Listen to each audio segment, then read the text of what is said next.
우리에게 주시는 말씀은 창세기 12장 1절에서 5절 말씀입니다. 창세기 12장 1절에서 5절 말씀. 자, 우리 친구들 자리도 넓고 사람은 별로 없으니까 넓게 앉으시고요. 네, 다들 잘 지냈나요? 설날 명절이 있었는데 또 우리 쉬는 시간이 되었을 것 같아요. 잘 모이지 않는 시간들이었으니까.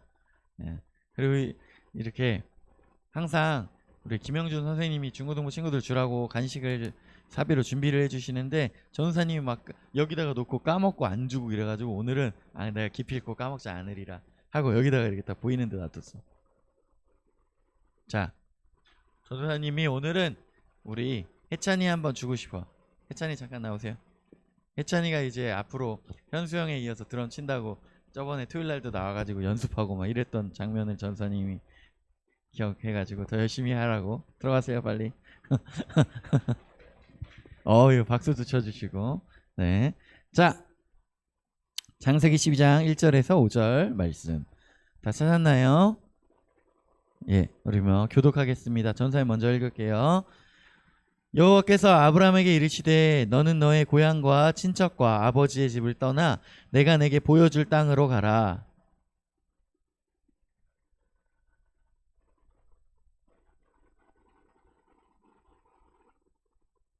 너를 축복하는 자에게는 내가 복을 내리고 너를 저주하는 자에게는 내가 저주하리니 땅의 모든 족속이 너로 말미암아 복을 얻을 것이라 하신지라.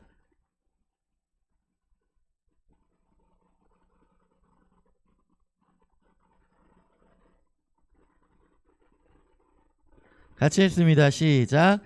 아브라함이 그의 아내 사레와 조카 롯과 하란에서 모은 모든 소유와 얻은 사람들을 이끌고 가나안 땅으로 가려고 떠나서 마침내 가나안 땅에 들어갔더라. 아멘. 자, 오늘 아브라함의 이야기. 전사님 작년에도 이 말씀 본문 가지고 이야기를 한 적이 있어요. 어떤 장면이냐? 하나님께서 우리가 창세기를 두 개로 나누면 어떻게 나눌 수 있다 그랬죠? 퀴즈도 했고 작년에 전사님이 수십 번 얘기했었는데 기억하는 친구 있나요? 없어요? 창세기 1장부터 11장까지 천지창조된 이야기들과 그런 이야기들이 있다 그랬고 12장부터 50장까지는 4명의 족장의 이야기들이 나온다고 했어요. 그래서 그 4명의 족장 중에 첫 번째 아브라함을 불러주시는 이야기입니다. 그 4명의 족장이 누구라 그랬죠? 그 4명 이름 생각나요? 도현이가 고개를 끄덕이는데 다른 사람 모르나요? 한영이는 우리 초등부에서 그런 거 안 배웠나요? 유소라, 네가 얘기해줘. 딱 그러면 한영이가 깜짝 놀랄 거야. 자, 1번 아브라함의 아들 이삭, 그 다음에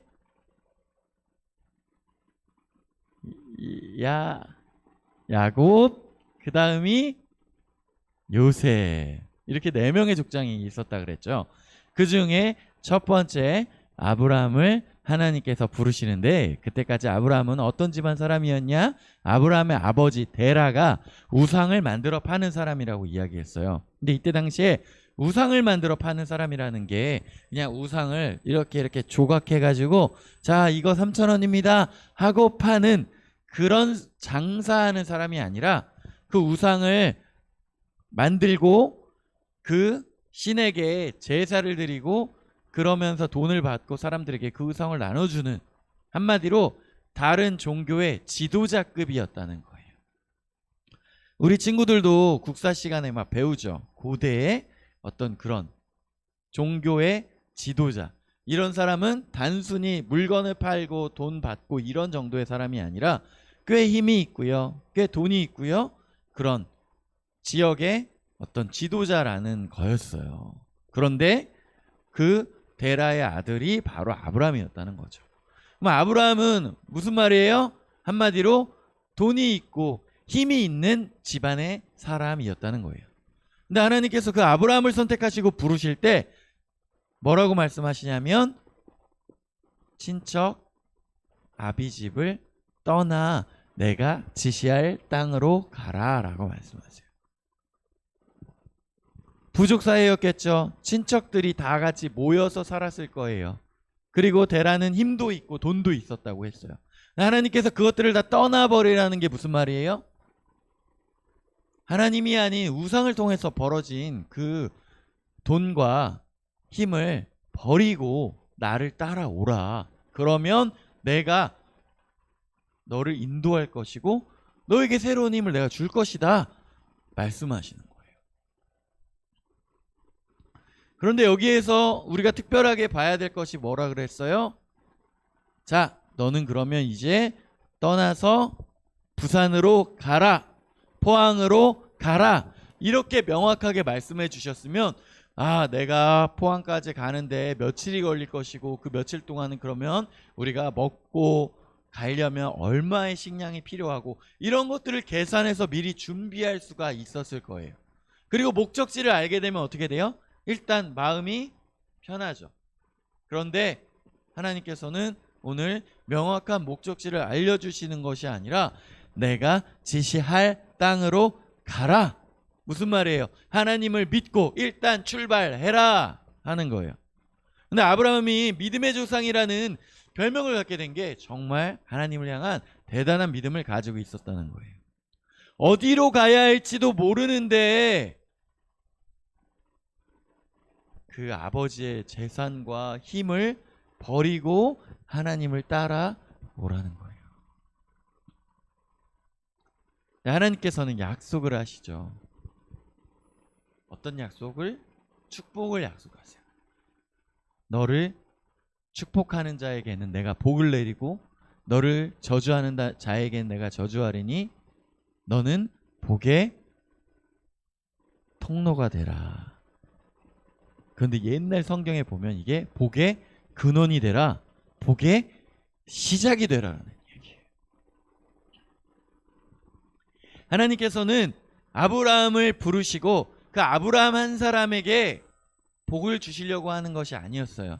아브라함을 통하여 아브라함, 이삭, 야곱, 요셉, 그리고 요셉을 통하여 이스라엘이 만들어지는데 그 이스라엘이 복을 받고 끝나는 것이 아니라 복의 통로가 되라. 이 아브라함과 이 이스라엘을 통하여 많은 다른 나라들이, 다른 사람들이 복을 받기를 원하는 거예요. 여기서 복 받는 것은 뭐예요? 하나님을 알고 하나님께 영광 돌리는 삶을 살으라는 것이죠. 그것을 통하여 다른 사람들도 복을 받으라는 거예요.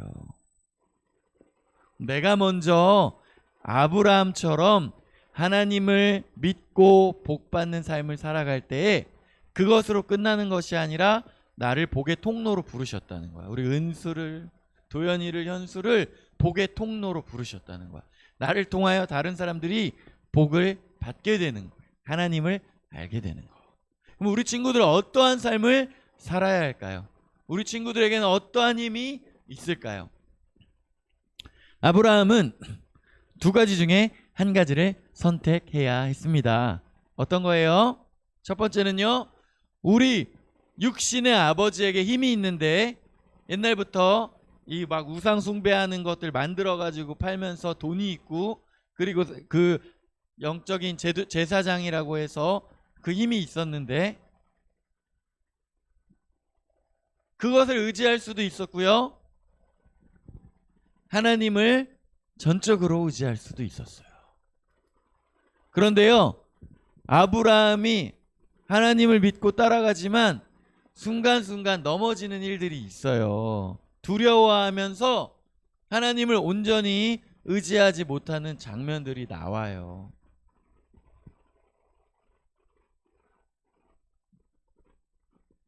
어떤 나라에 갔을 때 그 나라의 왕이 너무너무 무서운데 자기 부인을 뺏기고 자기가 목숨을 잃게 될까봐 자기 부인이 아니라 동생이라고 거짓말하고 이런 장면들이 나와요. 온전히 하나님을 의지하지 못했던 장면들이 나오는 거예요.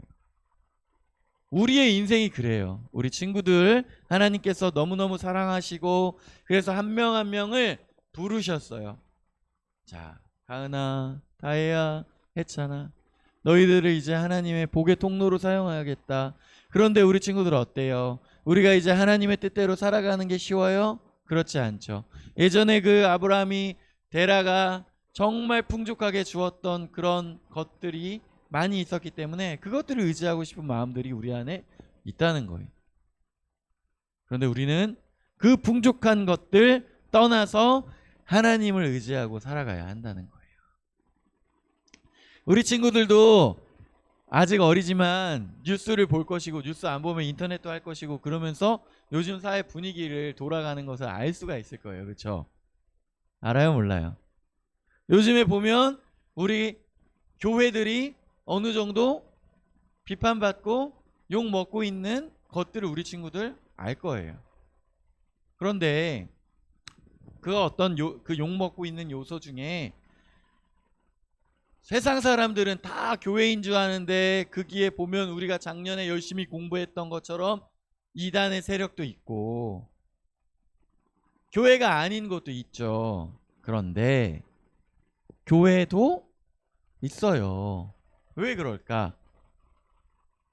왜 교회가 이렇게 욕을 먹고 비난받는가? 그런 것 때문에 속상하고 막 그래 본 적 있어요, 우리 친구들? 재윤이 주변의 친구들이나 아니면 인터넷 보면서 교회가 이렇게 욕 먹고 이런 것 때문에 막 안타깝고 막 속상했던 적 있어요? 다은이도 있어? 그쵸? 근데 왜 그럴까? 우리가 어떠한 삶을 살아가야 할까?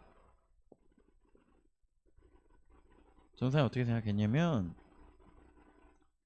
우리는 하나님을 믿고 하나님의 뜻대로 살아가야 하는데 계속해서 세를 과시하려고 하는 거야. 아브라함이 데라가 그렇게 돈 많고 힘 있었던 그런 것들을 의지하면서 세를 과시하려고 하는데 하나님께서는 그거를 원하시지 않는 거예요. 세를 과시한다는 게 무슨 말이냐? 이런 거예요. 전도사님이 너희들 이제 만날 때에 교회 다니면서 하나님을 만나고 믿음이 생겼다 그랬어요. 그리고 교회 안에서 전도사님 중고등부 때 너무너무 재밌게 지내고 또 청년회가 됐어요. 근데 청년회가 됐는데 그 청년회에 어떤 목사님, 담당 목사님이 오셔가지고 자, 토요일마다 나오래. 1시에 나오라 그래가지고 동네를 돌아다니는데 안양 1번가처럼 전도사님 동네에도 한 사거리가 있었어. 근데 안양 1번가처럼 그런 곳인데 막 거기에 버거킹도 있고 KFC도 있고 던킨 도너츠도 있고 베스킨 라빈스도 있는 그런 동네인데 딱 나오라 그래가지고 청년들 20-30명 두 줄로 쓰라고 그러고 그리고 목사님이 확성기를 가지고 딱 앞장 쓰는 거야. 그러면서 그 안양 1번가 같은 그 하얀 사거리를 돌아다니면서 이 목사님이 유일한 구원자. 그럼 우리는 뒤따라가면서 예수 그리스도 유일한 그러면서 그 한 마치 어디야 여리고성을 그렇게 돌았던 그 이스라엘 사람들처럼 그 교회 사람들 청년들이 20-30명 20대 그 청년들이 20-30명이 모여가지고 매주 토요일마다 유일한 구원자 예수 그리스도 유일 막 이렇게 크게 외치면서 그 하얀 사거리를 돌아다녔어요. 그러다가 우리가 같이 섬에 부산에서도 배를 타고 막 더 들어가가지고 10몇 번째 섬에 갔어요. 그 섬에 가서도 우리가 그러고 돌아다녔어. 유일한 구원자 예수 그리스도 낮에 막 유일한 막 이렇게 하고 저녁에 우리끼리 막 드럼 둥탁 치면서 막 찬양하고 그랬어. 그런데 갑자기 우리가 막 그렇게 밤에 찬양 부르고 있는데 할머니 한 명이 난입을 한 거야. 할머니 하면 야 시끄러 그만해 이러면서 할머니 한 명이 막 들어와가지고 막 하는데 전도사님이 또 지난주에 얘기한 거 생각나요? 전도사님 유치원에서 50대 그 아저씨 딱 들어왔을 때 전도사님이 딱 제압했다고 얘기해줬죠. 전도사님이 또 할머니를 제압했어. 할머니 손 딱 잡고 할머니를 이렇게 딱 맞고, 아니 지금 우리 예배 드리는데 뭐 하시는 거예요 하면서 전사님과 할머니를 끌어내려고 하는데, 할머니 손에 힘이 하나도 없는 거예요. 할머니 몸이 너무 뜨거운 거예요. 할머니가 식은 땀을 주룩주룩 흘리고 힘이 하나도 없어. 손을 떨고 있어요. 그러면서 할머니가 얘기하시는데,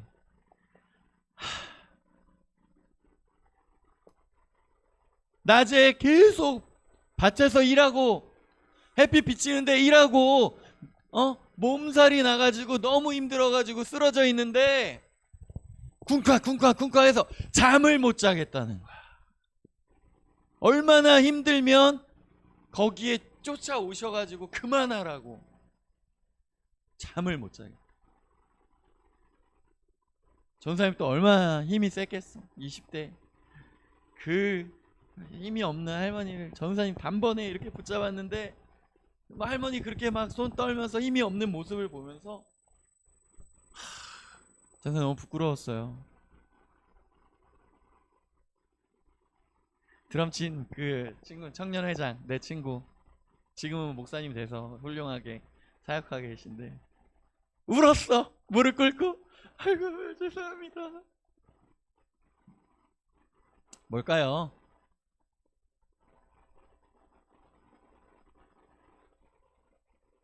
우리가 그 동네를 돌아다니면서 유일한 구원자 예수 그리스도, 이렇게 예수님의 이름을 선포했던 것이요, 틀린 건 아니잖아. 잘못된 건 아니잖아요. 우리가 그날 저녁에 모여가지고 또 막 예배 드리고 그랬었던 게 잘못된 건 아니잖아. 그런데 때와 장소와 시기라는 게 있죠. 그리고 우리는 세상 사람들과 우리를 딱 구분해서 우리끼리만 모여서 너네는 뭐 모르지 하면서 우리끼리 주님 주님 하면서 우리끼리 예배드리고 우리끼리 좋고 끝나는 것이 아니라, 뭐라 그랬어요? 복의 통로, 복의 근원, 복의 시작, 우리를 통하여 다른 사람이 생명을 얻고 우리를 통하여 다른 사람이 하나님을 알게 하는 것이 우리의 삶의 목적이 돼야 하는데, 그럼 어떻게 해? 우리가 가가지고 낮에 그 할머니들 농사짓고 햇볕에 힘들어 하시는데 우리가 그거를 좀 도와드리고, 근데 우리가 돕지는 않고 우리끼리 돌아다니면서 이게 뭐 그러니까 밤에 와가지고 그만하라. 전사님 요즘에 우리끼리 그렇게 교회들이 세상에서 코로나 때문에 힘들다고 하는데 나는 모르겠다 하면서 모여가지고 마스크 벗고 막 그러다가 막 마스크 계속 코로나 퍼지고, 이 장면을 보면서 전사님 예전에 그게 생각이 나더라는 거예요. 마치 지금의 교회의 모습이 우리가 청년회 때 했었던 그거 아니었나? 우리끼리 신나가지고 쿵짝쿵짝 하는데 할머니는 막 잠도 못 자고 우리가 괴롭혔던 거야.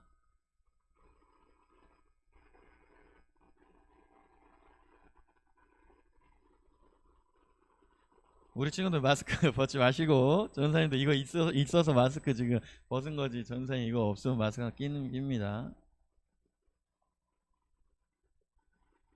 세상 섬겨야 하는데, 그들이 예수님께 나아오게 해야 하는데 우리가 방해한 것이 아닌가.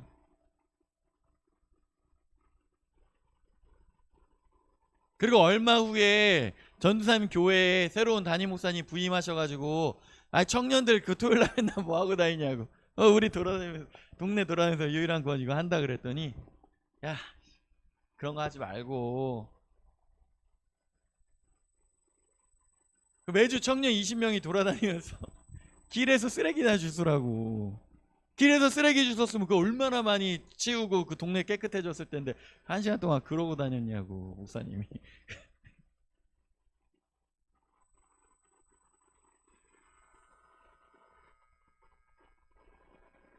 주님의 이름을 이렇게 유일한 구원자 예수 그리스도시라고 선포해야 될 때도 있어요. 그리고 이 방법도 너무 귀해요. 하지만 지금 당장 우리가 안양 1번가 돌아다니면서 이거 하면서 돌아다녀야 되겠습니까? 아니면 영흥교회 하나님은 당신을 사랑하십니다, 이런 띠 메고 딱 쓰레기 치우는 것이 더 낫겠습니까? 재윤아, 어떤 게 우리가 세상을 섬기는 것일까? 어떤 게 이들을 하나님께 돌아오게 하는 것일까? 우리가 지혜롭게 해야 한다는 거예요.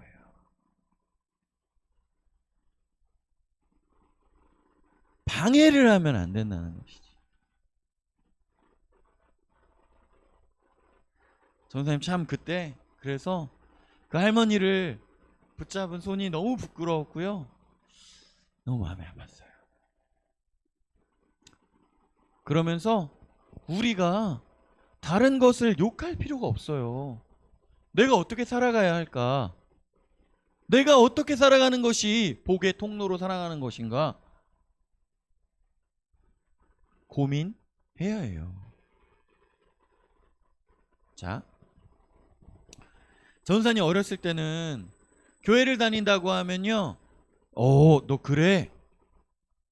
너 그러면 거짓말을 안 하겠구나, 넌 정직하겠구나, 믿어주는 그런 시대가 있었어요.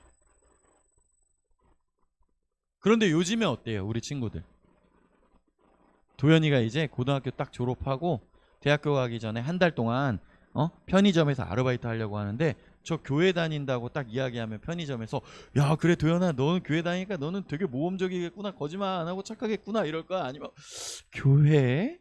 이럴까? 어떨 것 같아? 근데 왜 이렇게 됐을까? 이것은 사실은 너희들의 잘못이 아니야. 우리 기성세대의 잘못이죠. 대표해서 사과하고 싶어요. 그런데 그것으로 끝나는 것이 아니라 우리는 어떻게 살아갈 것인가를 고민해 보자는 거야. 어떤 일이 있었냐? 예전에는 기독교인이면 교회 다닌다고 하면 거짓말 안 한다 믿어주면서 부모님들이 나는 교회 안 다녀도 우리 자식은 교회 보내겠다, 교회 가면 나쁜 얘기는 안 하지, 좋은 거 가르쳐주지 하면서 교회 보내는 시기가 있었는데, 언제부터 그런 것이 바뀌었느냐? 여러 가지 요소가 있겠지만 전도사님이 개인적으로 생각하는 큰 사건이 하나 있었어. 고등학교 때 집에 와가지고 그냥 라면 하나 끓여서 먹으면서 텔레비전 딱 틀었어요. 근데 어떤 아줌마 둘이 나와가지고 막 눈물을 흘리면서 하나님께 맹세하는데 제 말은 진짜입니다 막 이러는데요. 그때는 그게 너무 충격이었는데 뭔지 몰랐어. 나중에 이게 뭐지 보니까 그게 청문회라는 거였어요. 어떤 사건이 잘 해결되지 않을 때 국회의원들이 청문회라고 해가지고 어떤 사건들을 조사할 수 있는, 그런 공개적으로 조사할 수 있는 것을 청문회라고 하는데, 그게 텔레비전에 이렇게 생중계가 되는 거예요, 생방송으로.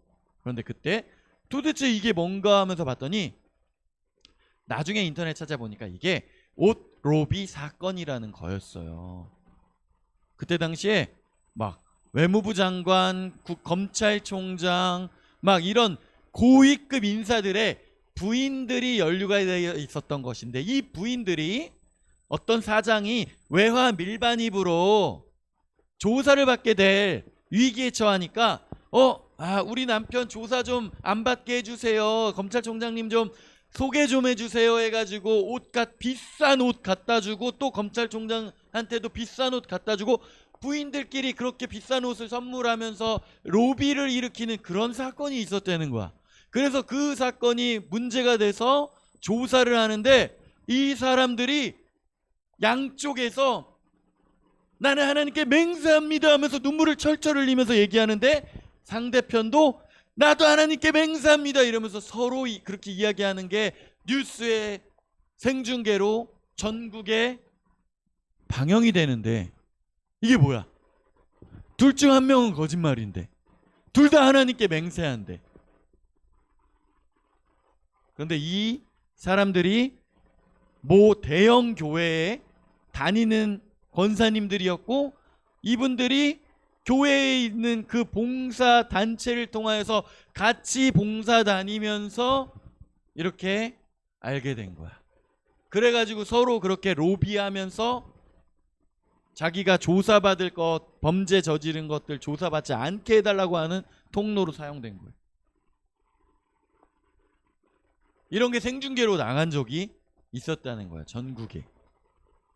그러니까 이제 어때요? 세상 사람들 볼 때, 아, 이렇게 거짓말을 하는구나.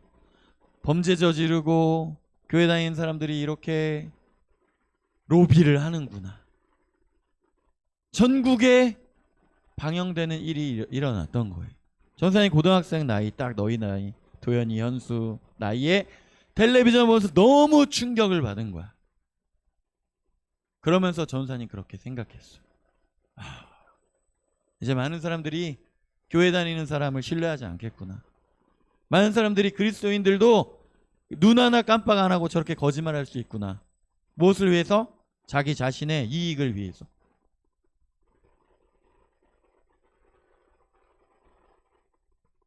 그래서 지금의 기독교가, 지금의 교회가 그렇게 신뢰를 잃고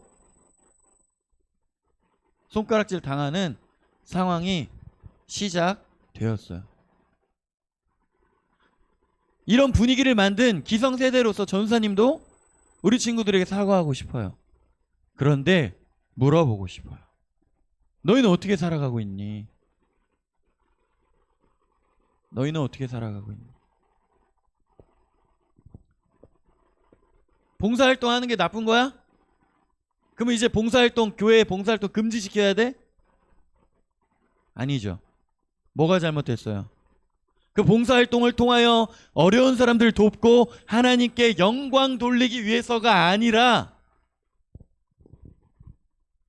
큰 교회고 유명한 사람이 많이 다니는 교회니까 그 봉사활동을 이용해서 정재계 인사들이 인맥을 쌓는데 사용하였던 거예요. 하나님께서 그런 거 기뻐하실까요? 본질이 무엇인지 붙잡고 가야 한다는 거예요. 우리 친구들 교회 다니는 목적이 뭡니까? 내가 이렇게 교회에 착실하게 다니니까 하나님께서 나 챙겨주시겠지. 좋은 대학 보내주시겠지. 좋은 데 취직하게 해주시겠지. 나 부자 되고 떵떵거리면서 살 수 있겠지. 이게 이런 마음 가지고 교회 다니는 것이요. 나의 유익을 위하여.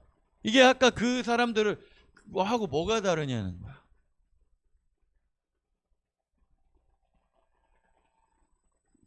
우린 그게 목적이 아니라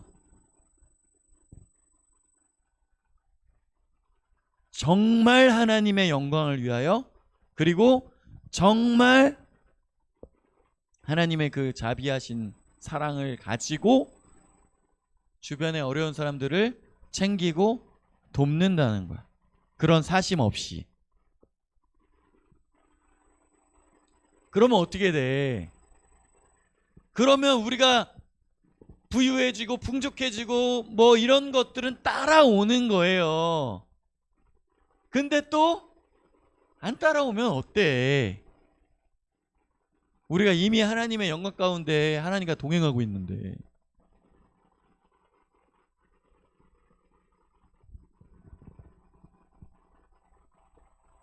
(2011년도에) 철가방 우수씨라는 사람이 유명해진 적이 있어요. 뭐냐, 김우수라는 어떤 아저씨가요, 예전에는 막 좀 범죄도 일으키고 해서 막 감옥에 갔다 온 적도 있고, 또 교육도 잘 받지 못하고 좀 불편해서 할 줄 아는 게 없어서 중국집에서 배달하는 아저씨가 있었어요.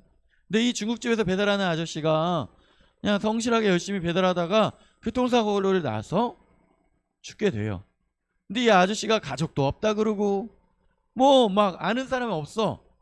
그래가지고 그 중국집 주인을 통하여 이렇게 한번 봤더니 그냥 작은 고시원에서 혼자 살고 있는데, 거기에서 낡은 성경책이 발견돼서 아, 이분이 하나님 믿는 사람이구나 라고 짐작하였는데, 이분이 100만 원 남집 받고 있는 자신의 그 돈에서 쪼개가지고 5, 6명의 사람들을 돕고 있는 거예요. 그래서 이분이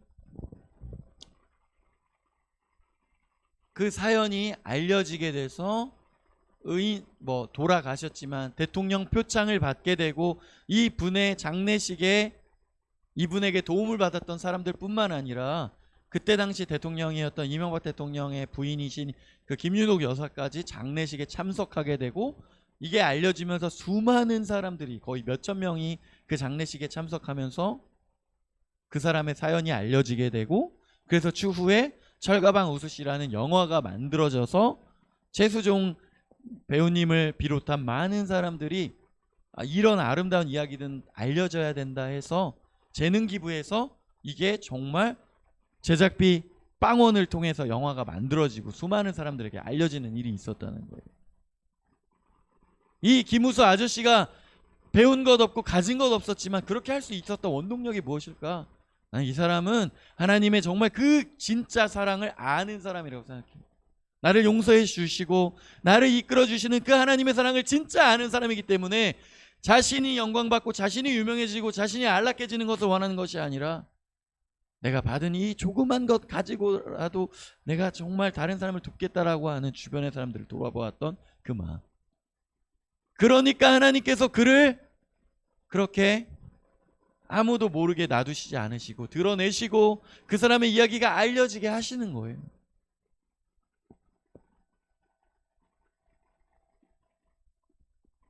내가 어떻게든 알려져야지, 잘 돼야지, 이것만 머릿속에 가득해서 그것만 따라가는 사람, 그게 안 됩니다. 어떻게든 하나님의 영광을 위하여, 하나님의 뜻을 위하여, 내가 복받고 끝나는 것이 아니라 내가 복의 통로가 되어야 되겠다. 내가 복의 근원, 바로 복의 시작이 되어야 되겠다. 내가 받은 그 하나님의 사랑을 주변의 사람에게 어떻게든 알리겠다.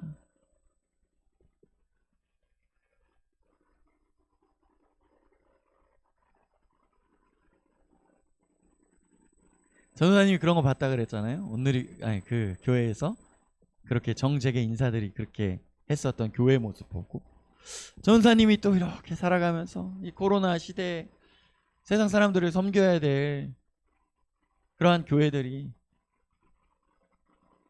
앞장서서 잘못을 저질러서 손가락질 다니고 있는 이때에 우리 친구들에게 너희들은 어떠한 삶을 살겠냐고 전도사님 물어보고 싶습니다.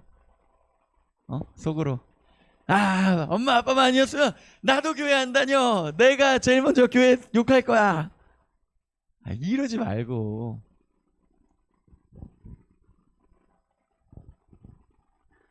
사람들이 하나님의 그 진짜 모습을 알았다면 하나님의 그 진짜 영광을 봤다면 정말 알았을 텐데 감사하고 좋았을 텐데 우리 사람들의 그 막 죄악과 사람들의 그런 실수를 통하여 그런 것들이 가려지는 것이 안타깝다.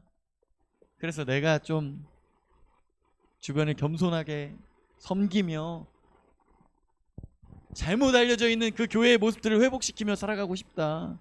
그러한 것 고백이 우리 친구들 가운데 있었으면 좋겠습니다. 아멘이십니까? 아니에요? 우리 친구들 한 사람 한 사람이 그런 인생을 살아갔으면 좋겠어요. 우리 친구들의 삶을 통하여 지금 사람들이 잘못 알고 욕하고 있는 교회의 모습들이 바로잡히고 하나님을 올바로 알고 그러한 복의 통로가 되어지는 우리 친구들이 되길 원해요. 우리 친구들 한 명 한 명이 그렇게 살아가서 교회가 다시 회복되고 믿음의 세대가 다시 일어나고 그렇게 되길 소망합니다. 기도하겠습니다. 하나님 아버지, 우리 영흥교회 중고등부 친구들 한 명 한 명을 기억하여 주옵소서.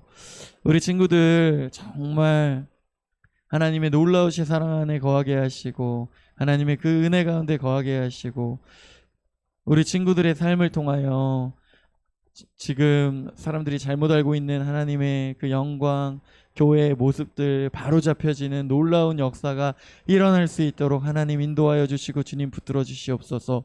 그러한 것을 우리 영흥교회 중고등부 친구들을 사용하여서 하나님 일하시옵소서. 감사합니다. 예수님의 이름으로 기도드립니다. 아멘.